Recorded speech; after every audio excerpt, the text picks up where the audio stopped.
Excuse me. Excuse me. Excuse nani? Wewe. Kara ingi wetu ni mane, ang'amilane. Korana luongi ni lwaro giri akwanyo kachacha ema dwa mi tukuriti jam koda design man. Ana ngini unge wa chonge ga giweta aina.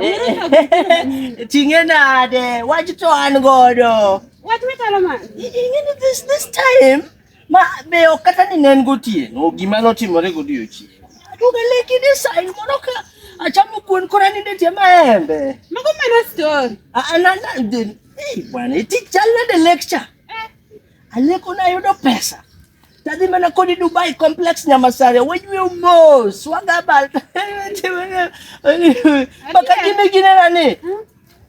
Tami miss. Hallelujah, ngiti si.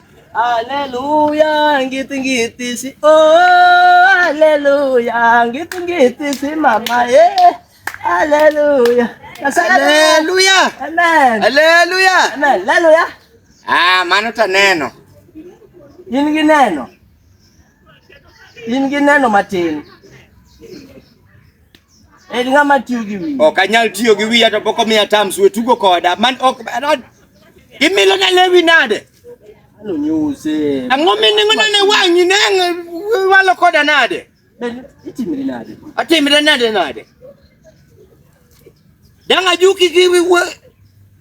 Danga yuki kiwi lemo ne ngato nying Yesu Kristo to. Amen. Adwa na wachini gimoro nyathima nyako. Kodi tim Nyasaye dwari. Adwa ni mondo miakati dwa jawar. Mondo jawar ngi kaka biro timi. Adwa ni mondo. Jadolo we space Martin. Okay ne mane gis. Oh yeah. Bwana kata deal masego mondo nyibe pudi biro itimiri ganade. Clients yonge go clients kaka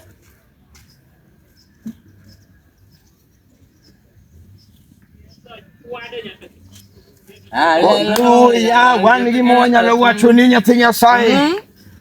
Ne wawe wuondre uru. Wacha gima wadwaro. Gimondo limre. Mano wanya sema. Majilimore. Tuwale mane.